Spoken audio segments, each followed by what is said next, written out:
nosso presidente ficou preso numa reunião e me pediu que começasse na qualidade de coordenadora geral dos ciclos, o que para mim é um prazer, uma alegria. Ganhei o presente de estar na mesa com Zé Murilo de Carvalho, que é o coordenador geral deste ciclo e hoje está fazendo a conferência de encerramento do mesmo. Entre outras coisas, Zé Murilo começou cortando metade do currículo dele, pela modéstia não só mineira, mas...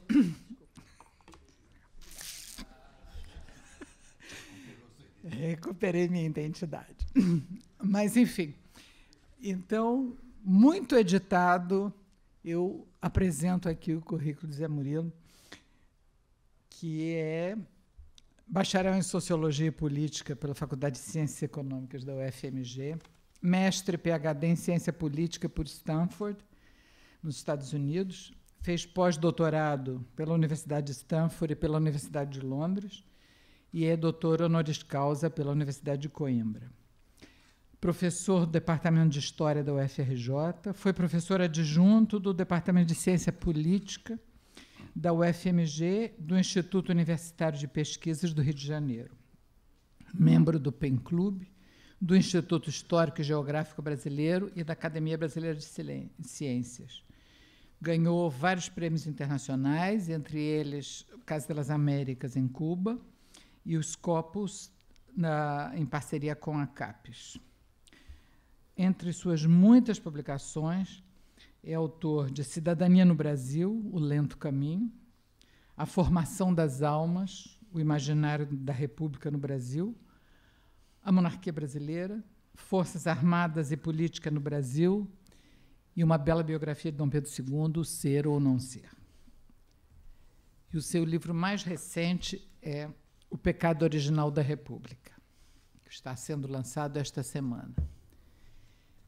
Zé Murilo hoje vai nos falar sobre povo e política no Brasil, dentro do ciclo sobre os novos populismos que ele coordenou.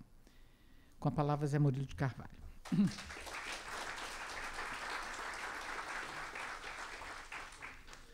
Muito obrigado, Ana Maria. Povo e política no Brasil, populismo. Aprendemos nas palestras anteriores, sobretudo na de Bernardo Sorge, que é tarefa espinhosa definir com clareza o que seja populismo. Vimos que as concepções variam de autor para autor, de época para época, de país para país, de cultura para cultura, de conjuntura para conjuntura, de liderança para liderança. A tentação imediata que nos ocorre é simplesmente perguntar por que insistir no uso do conceito, por que não jogar no lixo como, no mínimo, inútil, no máximo, né, pela confusão que pode produzir. Mas aprendemos também, nas mesmas palestras, que a palavra populismo continua sendo usada há quase 100 anos, inicialmente na América Ibérica, agora também na Europa e nos Estados Unidos. Por que tal resiliência, para usar o modismo atual? Copiando Foucault, existiria a palavra se não existisse a coisa? Ou, pelo menos, alguma coisa ou algumas coisas? É pensando nisso que decidi falar sobre a palavra e sobre algumas coisas. Não retomarei a discussão teórica sobre o conceito. Anoto apenas, como roteiro para a exposição, o fato de que, na diversidade de situações políticas a que a palavra é aplicada, há pelo menos 3 características comuns. A primeira, obviamente, é a presença de povo. Sem povo não pode haver populismo, por óbvio. A palavra sem a coisa seria ficção. E, neste caso, quem deveria estar aqui em meu lugar seria Antônio Torres ou o espírito Jorge Amado. Importa saber quem é o povo e qual é o povo. Outra característica comum às definições é a existência de um líder com alguma dose de carisma que interprete diretamente o povo, mesmo a ele não pertencendo. A terceira é a presença de algum fenômeno social que favoreça o contato do povo com o líder, em geral, algo que produza desconforto, insatisfação, frustração. Parodiando Freud, pode-se dizer que populismo tem a ver com a política e seus descontentes. Começo, então, historiando a entrada de povo na política no Brasil e marcando o momento em que este povo foi interpelado por um líder político. A entrada efetiva de povo em nossa política, entendendo-se por isso o sistema representativo de governo, verificou-se apenas a partir de 1930, 108 anos após a independência. No entanto, para não transmitir a falsa ideia de que antes não havia povo, faço rápido retrospecto histórico. Antes de 30 e desde 22, havia povo e muito povo, mas que se manifestava fora do sistema político representativo nacional. A primeira metade do século XIX, sobretudo durante o período regencial, testemunhou intenso envolvimento popular, manifestado na forma de protestos, revoltas e revoluções. E isso tanto na capital do Império, como nas províncias, nas cidades e no campo. Nas cidades, tais manifestações envolviam povo e tropa, como se dizia na época. Fora das cidades, os envolvidos eram pequenos proprietários, camponeses, índios, libertos, escravos. Cito as intervenções populares mais importantes, as revoltas pernambucanas de 17, 24 e 48, a revolta dos Malês e a Sabinada na Bahia, a Guerra dos Cabanos em Alagoas e Pernambuco, a Balaiada no Maranhão, a Cabanagem no Pará. Essa última revolta, promovida por camponeses, índios e escravos, foi a mais sangrenta de nossa história. Domingos Rael, seu historiador, fala em 30 mil mortos, o equivalente a 20% da população da província na época. Indicador da ferocidade do movimento é o fato de que os vitoriosos exibiam ao pescoço colares feitos de orelhas de cabanos. Escandalizado, o grande líder liberal Evaristo da Veiga observou que o Pará se assemelhava a um pedaço da América Espanhola encravado no Brasil. Não é muito gentil com os nossos vizinhos. Mas...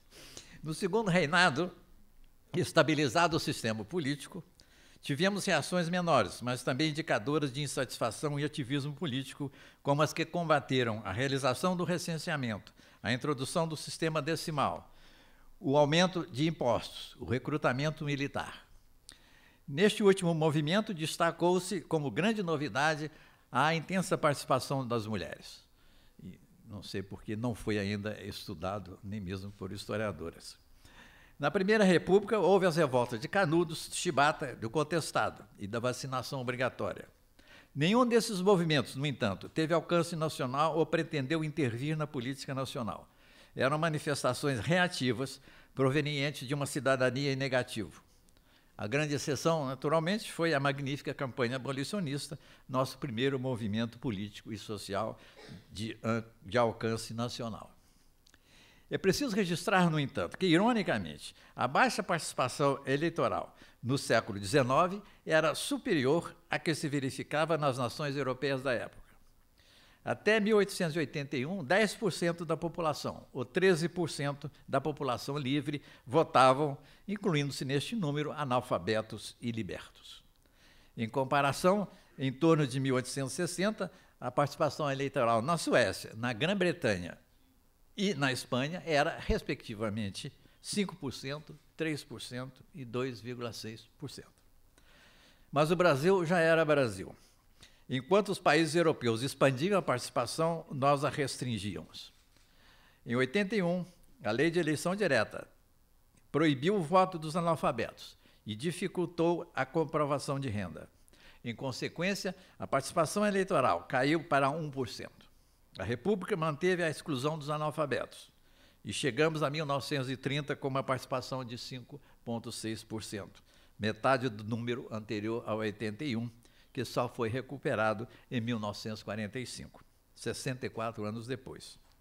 Os analfabetos só ganharam de volta o direito do voto em 1988, um século depois de o terem perdido. A incorporação de povo na política não era a preocupação de nossa República. A meu ver, seu pecado original foi exatamente a ausência de povo. A registrar apenas pelo lado positivo a insistência dos positivistas ortodoxos, no início da República, na tese da incorporação, né, do operariado à sociedade, via legislação social. Não despertaram o interesse dos governos nem de outros republicanos.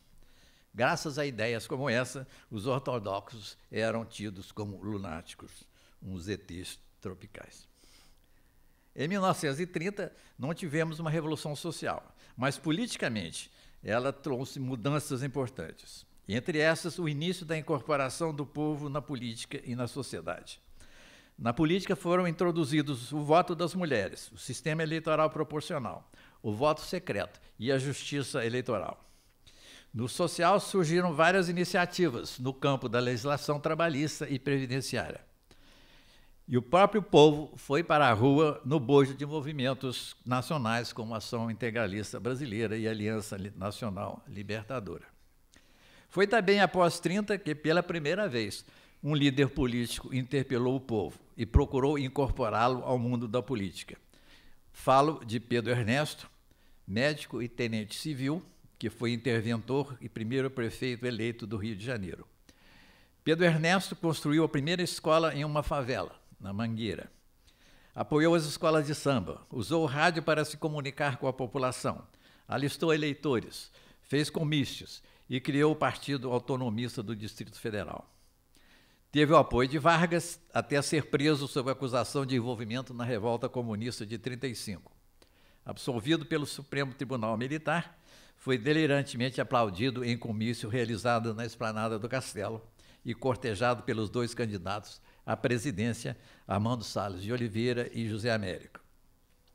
Por sua atualidade, vale mencionar o slogan da campanha de José Américo: "Eu sei onde o dinheiro está".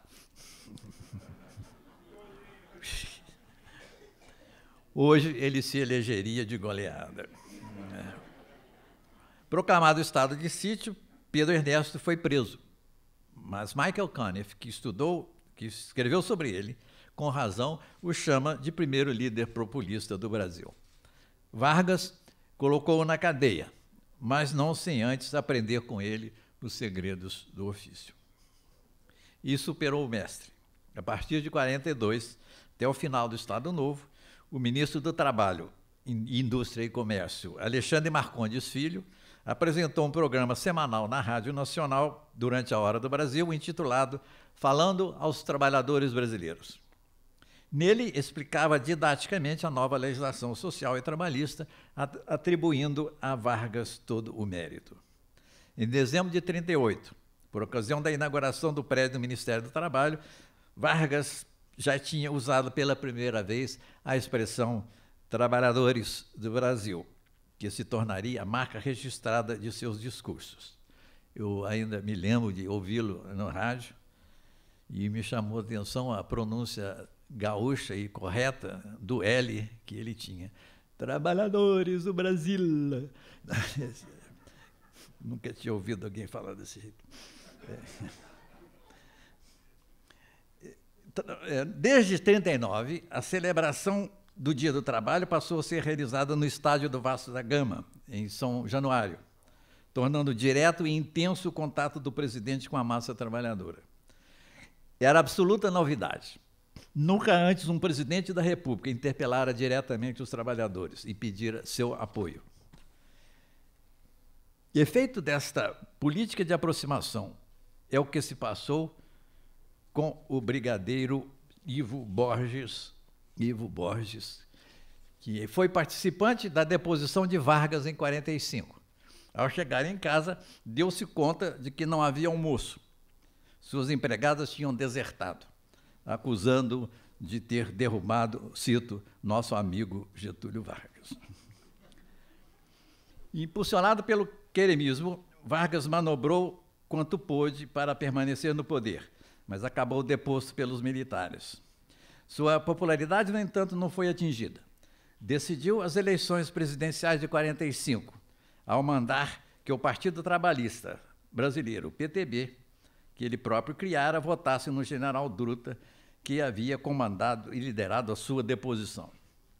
A palavra de ordem difundida pelo novo sistema de comunicação o rádio foi, ele disse, vote em Dutra. Dutra era o candidato do Partido Social Democrático, que ele também criara, em oposição à União Democrática Nacional, cujo candidato era o brigadeiro Eduardo Gomes. O general, como se diria hoje, era um poste eleitoral, mas ganhou facilmente as eleições com 55% dos votos contra 35% dados ao brigadeiro, que só venceu na capital da República e em 3 estados. Foram as primeiras eleições em que a divisão entre pobres e ricos ficou patente. Um episódio ilustra este ponto. O candidato da UDN afirmou em comício no Teatro Municipal, registrem o local, aspas, não necessito dos votos dessa malta de desocupados que apoia o ditador para eleger-me presidente da República. Uma péssima ideia. Hugo Borg, líder queremista, descobriu que malta significava também grupos de operários que perambulavam em busca de trabalho e eram chamados também de marmiteiros. As ondas do rádio e milhares de panfletos espalharam pelo país a devastadora acusação de que o brigadeiro era inimigo dos marmiteiros. Hugo Borg foi nosso primeiro grande marqueteiro eleitoral. Como anotou Ângela de Castro Gomes, a vitória de Dutra foi um choque para os adversários e para todos os que o tinham combatido durante a ditadura do Estado Novo. Lembrando a recente tragédia de Hiroshima e Nagasaki, João Neves da Fontoura falou no efeito de uma bomba atômica. José Lins do Rego, ao se referir à derrota da UDN em São Paulo, lembrou Waterloo e reconheceu que não se poderia mais fazer cálculos políticos sem contar com o povo. Na mesma linha, Maciel Filho, influente assessor de Vargas e redator em 54 da Carta Testamento, previu que daí em diante nenhum partido, liberal ou conservador, teria êxito popular.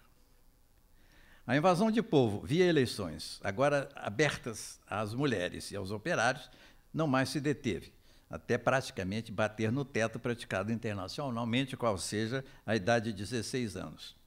O gráfico seguinte mostra a intensidade e rapidez da mudança. Vejam como foi dramática a mudança, né, na participação eleitoral. 1930, 5%. Hein? Aqui 30 está aqui, e, de repente, sobe, né, violentamente, né, a participação até atingir 70% da população. O gráfico mostra que, de 81 a 45, um período de 164 anos, os votantes não passaram de 5% da população. De 45 a 98, 58 anos depois, chegaram a 66%, um acréscimo de 100 milhões de pessoas. A invasão não parou mesmo durante o período da ditadura, quando entraram no sistema cerca de 50 milhões de cidadãos, o equivalente à população brasileira de 1950. A entrada do povo no sistema político foi acompanhada e, em parte, condicionada por profundas mudanças sociais que alteraram a composição deste mesmo povo. A primeira delas foi a aceleração do crescimento demográfico, e a mais intensa é de nossa história, como demonstra o gráfico 2. O Brasil independente precisou de 118 anos para chegar a 41 milhões de habitantes. Nos 20 anos do período populista, a população praticamente dobrou, se contarmos os 4 anos da década de 60. A alteração, talvez ainda mais importante do que o crescimento demográfico para o surgimento do populismo, é mostrada no gráfico 3, e teve a ver com a urbanização. Um país que, em 1940, era, arredondando números, 30% urbano, chegou a 1970 com 56% da população vivendo nas cidades, e no final do século com 81%. Eu tinha um amigo, um sociólogo, que disse que o tamanho dessa movimentação, deslocamento de gente do campo para a cidade, nessas dimensões, somente se deu na experiência dele, no conhecimento dele, na União Soviética, durante a reforma agrária forçada por Stalin naquele país. Com razão, esta mudança foi apontada pelos analistas com razão, esta mudança foi apontada por analistas do populismo na época como uma das pré-condições sociológicas. O maciço deslocamento do campo para a cidade libertou eleitores e futuros eleitores da tutela das oligarquias rurais e os tornou disponíveis aos apelos de lideranças políticas. Uma terceira mudança estrutural, vinculada à segunda, verificou-se na estrutura ocupacional. Uma economia predominantemente agrícola em 1930 passou a ser dominada pelos setores secundário e terciário.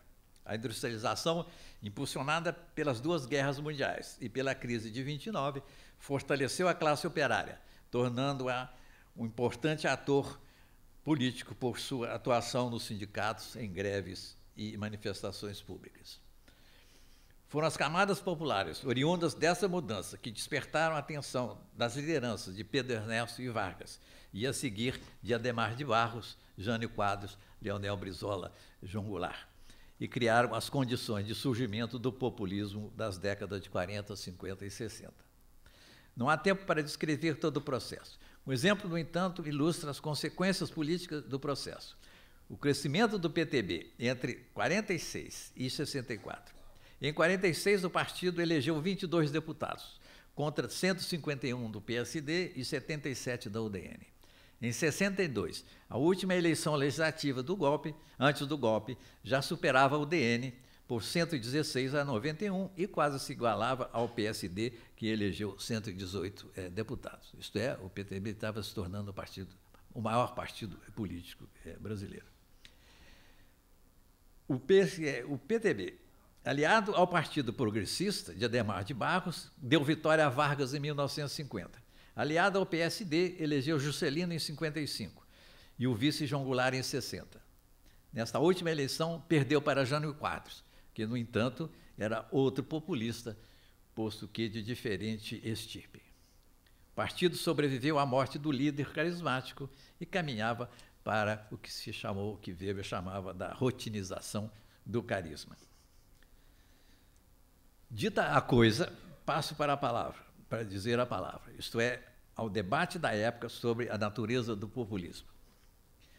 Não é sabido ao certo quando a palavra populismo começou a ser usada no Brasil. Os primeiros estudos acadêmicos sobre o tema datam da década de 60, mas reportam-se ao final da década de 40 e falam, sobretudo, sobre Adhemar de Barros e Jânio Quadros. Seria necessário fazer uma pesquisa de jornais para esclarecer a questão, tarefa que não pude realizar a tempo para esta palestra. Limito-me a fazer um rápido balanço das concepções de populismo e das explicações de sua emergência. Começo com as interpretações acadêmicas, que se preocupavam, sobretudo, em definir a natureza do fenômeno. Todas, de um modo ou de outro, baseavam suas análises na matriz sociológica marxista, centrada no conceito de classe social. Faziam-se divisões e subdivisões das duas classes básicas, a burguesia e o proletariado, desdobrando-os em burguesia agrária, industrial, financeira, progressista, reacionária, ou em pequena burguesia, o proletariado, operariado, campesinato, massas urbanas, etc. O populismo, na opinião de quase todos, consistiria em distintos tipos de aliança entre essas classes e setores de classe. A diferença entre os atores ficava por conta de sua postura ideológica. Para alguns, o populismo era um avanço, para outros, um retrocesso, um desvio de rota. Os principais estudiosos do fenômeno vieram da Universidade de São Paulo, da USP e do ISEB, no Rio de Janeiro. No primeiro grupo, salientaram-se Francisco Verfort e Ottaviani. No segundo, Hélio Jaguaribe, Guerreiro Ramos, Nelson Werneck Sodré. Eu comento apenas 3 deles. Francisco Verfort, trabalho intitulado Raízes Sociais do Populismo em São Paulo, publicado em 65 e depois expandido no livro O Populismo na Política Brasileira, de 78, definiu o populismo como a aproximação de líderes carismáticos e as massas desorganizadas. Citando 18 Brumário de Marx, classificou-o como fenômeno tipicamente pequeno-burguês, surgido em momento de imaturidade da classe operária. Acusou o populismo de mistificar as diferenças de classe e de ideologia. Guerreiro Ramos, em livro de 61, A Crise do Poder no Brasil, referindo-se especialmente a Vargas, Adhemar e Jânio Quadros, viu o populismo como ligação direta do líder com o povo por cima de partidos e organizações. Era sintoma de imaturidade da classe operária, mas constituía avanço em relação às práticas políticas vigentes. Em texto de 59, Problema Nacional do Brasil, falara em populismo como comando da política pelo povo, composto este basicamente da classe operária, mas com participação significativa de pessoas de outras classes sob a liderança de uma vanguarda consciente. A ideia de uma aliança de setores modernos de diferentes classes sociais contra seus setores retrógrados era típica da ideologia do nacionalismo desenvolvimentista desenvolvida no ISEB, sobretudo por Hélio Jaguaribe. Nesta linha, Nelson Werneck Sodré, em Quem é o Povo no Brasil, de 62, publicado na coleção Cadernos do Povo Brasileiro, definiu o povo como consequência o populismo, como a união de classes e setores de classe empenhados na tarefa de combater o atraso do latifúndio e a dominação do imperialismo e promover a Revolução Democrático-Burguesa, que era a posição do Partido Comunista no Brasil. Em sua visão, o povo incluiria o campesinato, o operariado, a pequena burguesia e setores da alta burguesia. Posteriormente, em texto escrito depois do fim da ditadura, provavelmente em 88, com o título de Populismo, ele investiu contra o sentido pejorativo que os interessados em deter o avanço das forças populares, da aliança entre a burguesia progressista e o povo, promovida por Vargas, tinham passado a atribuir ao populismo. Populismo, na visão desses críticos, seria sinônimo de demagogia e de mistificação. Daí, concluía o autor, ser tempo de descartar o conceito, transformado em instrumento de reação. Quem eram os inimigos do populismo? Fora do circuito acadêmico, sobretudo a UDN e seus ideólogos. Sempre derrotado nas urnas desde 45, o partido acabou aliando-se aos militares para extinguir de vez a herança populista de Vargas. Como demonstrou Otávio Soares Duce, o partido combateu sistematicamente o que considerava as principais características do populismo, a saber, o esquerdismo, o estatismo, o sindicalismo, o nacionalismo, o protecionismo econômico, a demagogia, o nepotismo, a corrupção. Estudo do historiador Rodrigo Pato de Samota sobre as caricaturas políticas publicadas nos jornais durante o governo João Goulart mostrou com clareza a presença de tais acusações nos principais jornais do país. Uma das acusações de corrupção, por sinal, tinha a ver com desvios de dinheiro da Petrobras para financiar atividades políticas e engordar as contas dos seus diretores.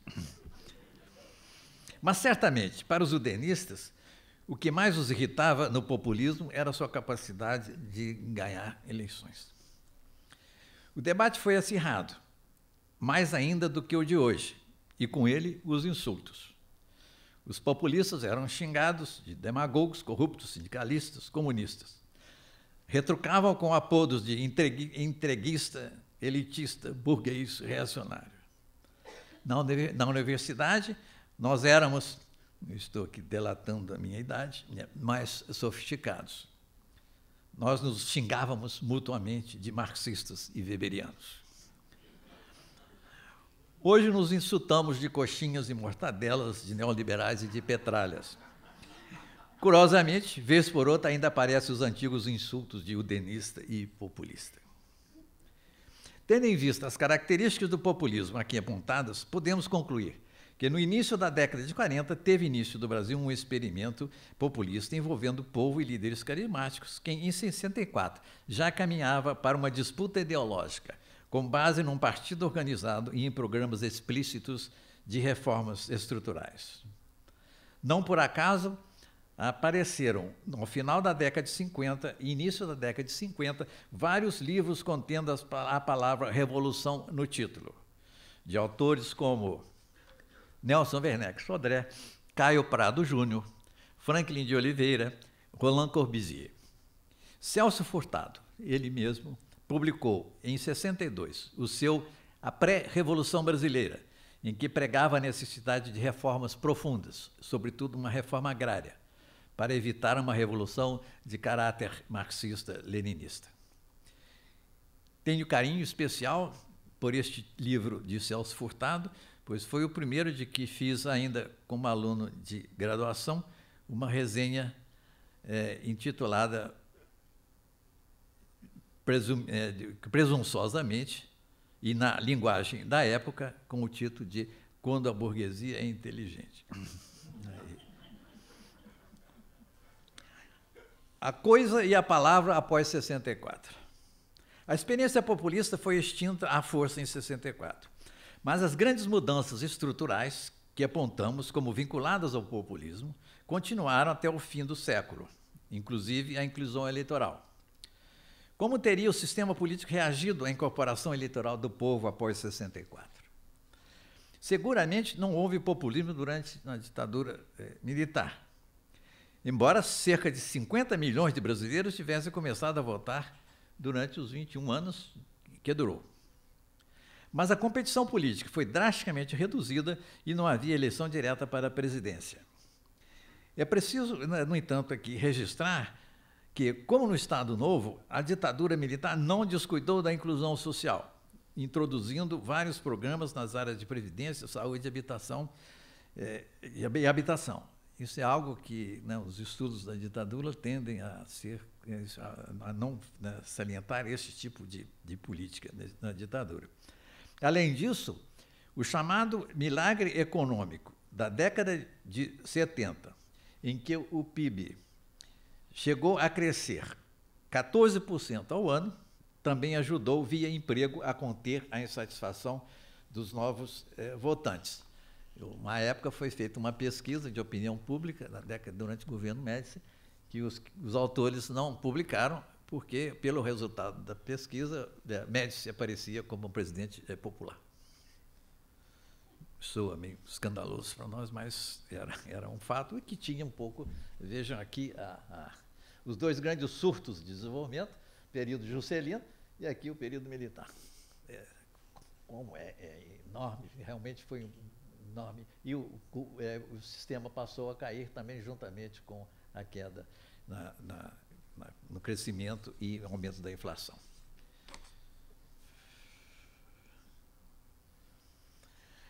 Mas, e os 32 anos que já se passaram após a queda da ditadura, marcados por ampla competição política? Do ponto de vista que aqui nos interessa, o fato mais relevante nesse período foi o surgimento, em 1980, do Partido dos Trabalhadores, que teve entre os fundadores, além de operários, representantes da classe média e empresários, reeditando em novos termos a antiga ideia de povo como aliança de vários setores e classe e que sustentou o populismo do século XX. Com o partido e em seu comando emergiu também um líder com traços carismáticos, desta vez originário da própria classe operária.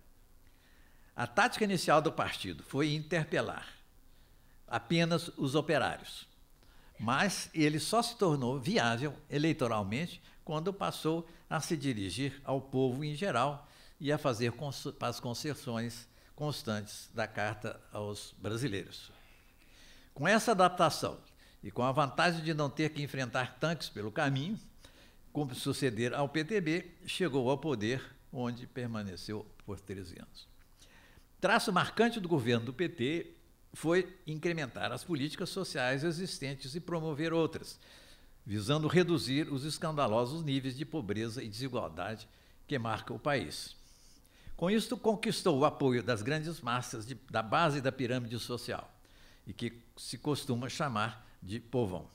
A partir da segunda eleição presidencial, o PT passou a ganhar eleições com o apoio maciço dessas massas concentradas nas regiões mais pobres do país e beneficiadas pelas políticas sociais. Cabe a pergunta: o petismo é populismo? Eu diria que não. Existe a presença de uma liderança carismática e o apelo ao povo. Mas há também uma forte estrutura partidária com diretrizes próprias, que, como no caso do PTB, pode eventualmente sobreviver à muleta do carisma. A palavra populismo continua a ser usada, mas sobretudo no sentido negativo denunciado por Nelson Werneck Sodré. Populista é hoje xingamento dirigido à política distributiva promovida de maneira irresponsável. Quando promovida de maneira irresponsável, isto é, sem atenção aos recursos necessários para sustentar, com o resultado final de criar desequilíbrio nas contas públicas, como foi o caso do último governo. Populismo seria, neste caso, uma prática, não um sistema de governo. O curioso, no entanto, é que práticas igualmente irresponsáveis ou mesmo ilegais, praticadas em benefício, por exemplo, de empresários, não possuem um xingamento para chamar de seu. A situação complica-se, no entanto, quando nos lembramos de que persistem hoje várias outras acusações dirigidas ao populismo na metade do século passado: estatismo, nacionalismo, corporativismo, voluntarismo, esquerdismo. Contra elas, continua-se a retorquir com as de neoliberalismo, elitismo, direitismo.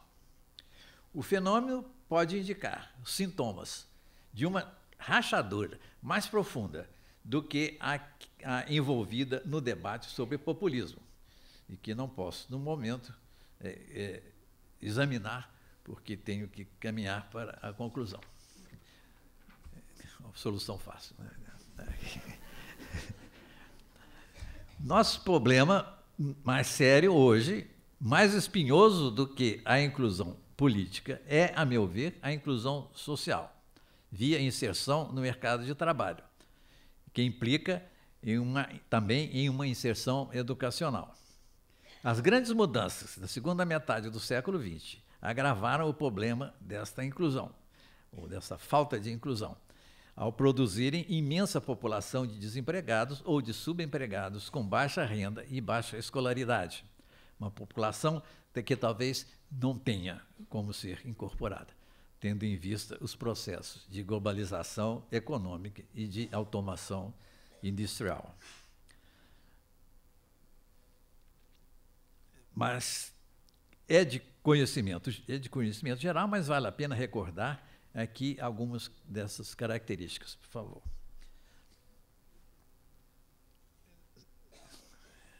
Escolaridade.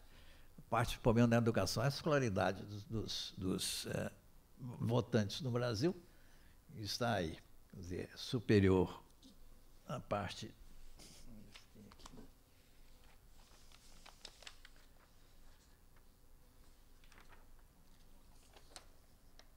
O setor que tem, né, completo, estudo superior completo, superior, incompleto, 10%. Ensino médio completo, ensino médio incompleto, 38%. Ensino fundamental incompleto, lê e escreve e analfabeto, são 44% do eleitorado brasileiro.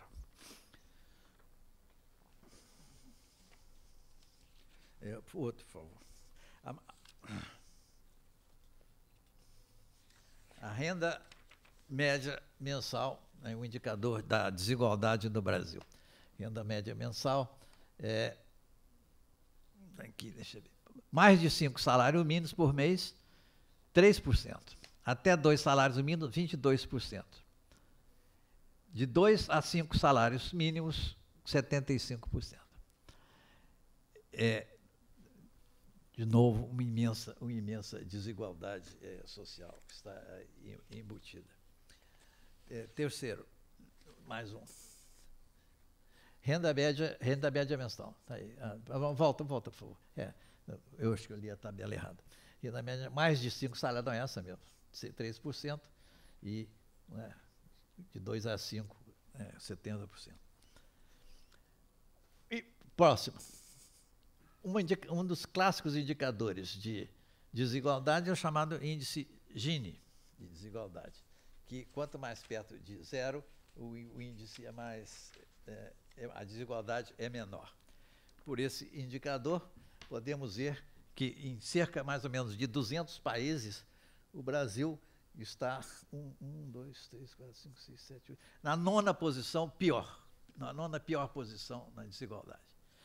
Está aqui, o Brasil só é mais igual do que a Suazilândia, Guiné-Bissau, Panamá, Honduras, Ruanda, Congo, Guatemala, Costa Rica. O Brasil perde até do Paraguai.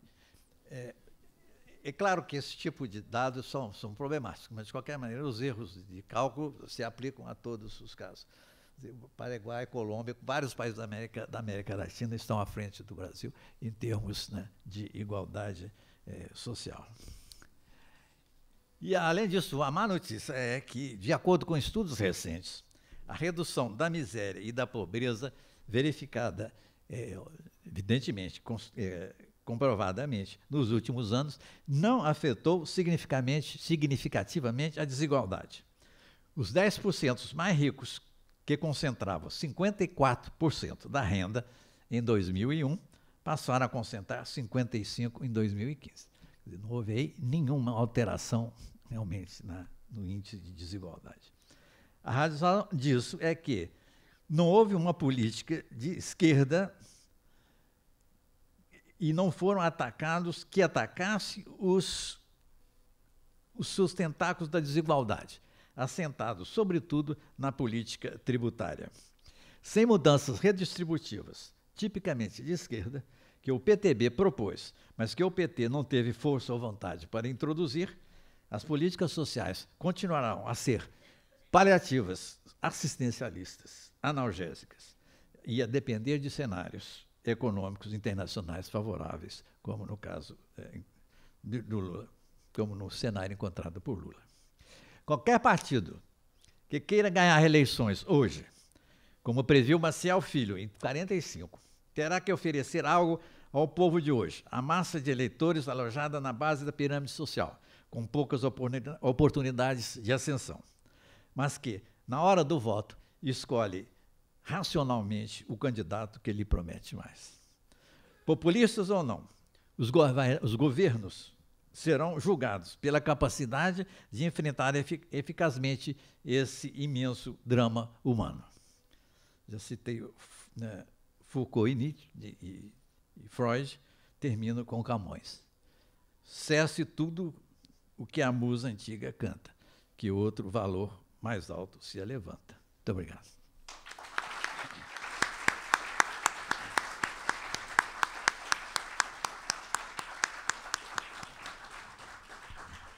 Bom, muito obrigada a José Murilo de Carvalho. É sempre um prazer ouvi-lo falar e aprender com ele toda essa massa de ensinamentos que nos traz, sempre com muito rigor, muitos dados e muito humor, o que faz disso um prazer. Longe de mim querer comentar em seara alheia, que não me meto nisso. Convido a todos para o próximo ciclo, a partir da próxima terça-feira. Durante todo o mês de outubro, teremos aqui um ciclo de conferências sobre literatura e medicina, sob a coordenação do acadêmico Cícero Sandrone. Começando no dia 3, sempre às 17h30, o conferencista será Marcelo Baques e o título da palestra será A Doença para a Arte, não para a Morte, na obra de Thomas Mann. Boa noite e obrigada.